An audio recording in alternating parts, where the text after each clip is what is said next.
Hello everyone, welcome back to my channel পাপি আর প্রিয়ান্স blog. Good morning, কেমন আছেন আপনারা সবাই? আশা করব সবাই খুব ভালো আছেন, সুস্থ আছেন। চলুন নতুন একটা ভিডিও নিয়ে হাজির হয়ে গেছি। আর বৃষ্টি কেমন হচ্ছে বলুন।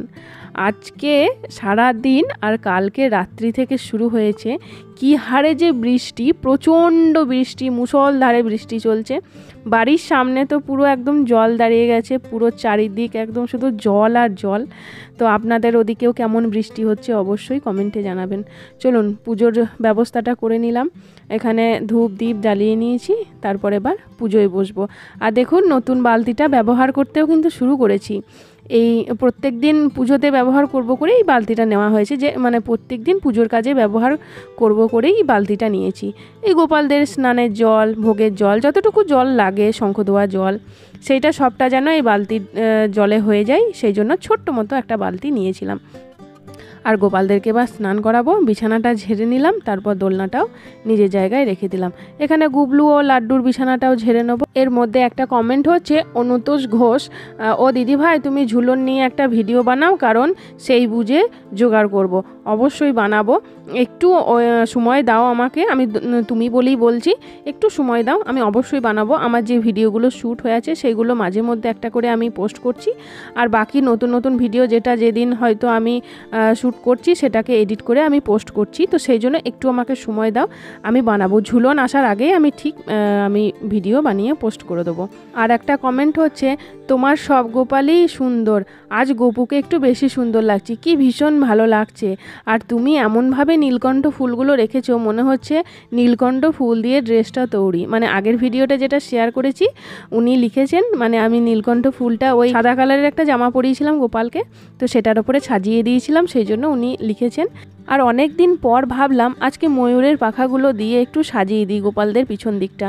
আমি আগে রেখেছিলাম কিন্তু গরমের জন্য তুলে রেখেছিলাম, প্রচণ্ড গরম তো, আর গরমের সময় তখন না এত হিজিবিজি ভালো লাগে না, তখন মনে হয় এত কিছু দেখে মনে হয় যেন চোখেই দেখে গরম লাগছে। তো সেই জন্য গোপালদেরকে একটু ফাঁকা ফাঁকা রাখার চেষ্টা করি। এখন গরম যেহেতু অনেকটা কমে গেছে, এখন একটু বৃষ্টি হচ্ছে, একটু ঠান্ডা ঠান্ডা ওয়েদার আছে, সেই জন্য ভাবলাম আজকে একটু সাজিয়ে দিই না গোপালদেরকে। সামনেই তো জন্মাষ্টমী আসছে, তো সেই জন্য দেখলাম একটু গোপালদেরকে গোপালদের পিছন দিকটা একটু সাজিয়ে গুছিয়ে রাখি। এরপর চলুন আবার কমেন্ট পড়া যাক। তো আবার একটা কমেন্ট হচ্ছে, আমার গোপালের নামটা নিও প্লিজ তোমার ভিডিওতে, আমার গোপালের নাম গোপুসোনা। তো এই যে আপনার গোপালের নামটা নিলাম। আর একজন আমাকে কমেন্ট করেছেন, এটা ঠিক মা লক্ষ্মীর চরণে লাল ফুল দিতে নেই, ওই যে লাল ফুল সাদা ফুলের ব্যাপারটা যেটা, সেটার জন্য উনি কমেন্টটা করেছেন। চলুন তারপরের কমেন্টটা আবার পড়া যাক। আর একটা কমেন্ট হচ্ছে, ইউজার বলে দেখাচ্ছে আইডিটা, নামটা শো করছে না। তো উনি লিখেছেন, এ কি দিদি তুমি আমার কমেন্টটা তো পড়লেই না, সবার কমেন্ট পড়লে। দেখুন আমি আগের ভিডিওতেই বলেছি আমি সবার কমেন্ট পড়ব, তবে একটা ভিডিওতে হয়তো সব কমেন্টগুলো আসবে না, তো সেই জন্য আপনারা প্রত্যেকটা ভিডিও ফলো করবেন, আপনাদের প্রত্যেকটা ভিডিও আমি তুলে ধরবো। তো চলুন, আজকে আমি বাবা মহাদেবকে কিন্তু এই সিংহাসনটার ওপরে বসালাম। এই সিংহাসনটা আমার বাড়িতেই ছিল, আমার প্রয়োজনে লাগতো না বলে তোলা ছিল। তো সিংহাসনটা পরিষ্কার করলাম, পরিষ্কার করার পরে আমি মহাদেবের মূর্তিটা আমি এই সিংহাসনের উপরে বসালাম। তবে হ্যাঁ, মহাদেবের আসন সাদা কালারের হওয়া উচিত, কারণ মহাদেবের সাদা রং প্রিয়। কিন্তু আমার এই মুহূর্তে সাদা আসন নেই, এই এত ছোট সাইজের, বড় সাইজগুলো আসন আমার আছে সাদা, কিন্তু এত ছোট এই সিংহাসনের মাপের নেই। তো আমি এই লাল আসনটাই এখন পেরে দিলাম। এই লাল আসনটা আমি এই সিংহাসনের মাপেই কিনেছিলাম। তো এই সিংহাসনটা দেখলাম যে তোলাই তো আছে, আমার তখন লাগে না। তো মহাদেবের মূর্তিটা আরামসে কত সুন্দর, একদম যতটা বড় মূর্তিটা, সিংহাসনটা ঠিক ততটাই বড়, একদম ভালোভাবেই কিন্তু মূর্তিটা বসে যাবে। তো সেই জন্য আমি শিবলিঙ্গের সামনেই আমি এই সিংহাসনটা রেখে মহাদেবের মূর্তিটা আমি সিংহাসনে বসিয়ে রাখলাম। ভালো হয়েছে না, সুন্দর হয়েছে না, আপনারাও কিন্তু কমেন্টে লিখে জানাবেন।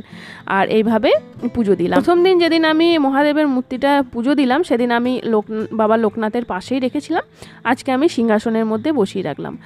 তো অবশ্যই কমেন্টে জানাবেন এটা বেশি সুন্দর হলো না। আর আপনাদের মধ্যে কেউ একজন বলেছেন যে মা সরস্বতীর মূর্তিটা লোকনাথের মতো সামনাসামনি করে দিলে ভালো হয়। বাবা লোকনাথের মূর্তিটা যেমন সামনাসামনি হয়ে আছে, মা সরস্বতীর মূর্তিটা সামনাসামনি করে দিলে দেখতে ভালো লাগবে। হ্যাঁ, সেটা আমিও জানি, জানেন তো, কিন্তু ওইখানটা না জায়গাটা হয় না। যদি মা সরস্বতীর মূর্তিটা সামনাসামনি করে দিই তাহলে আর লোকনাথের মূর্তিটা ওখানটায় ধরে না।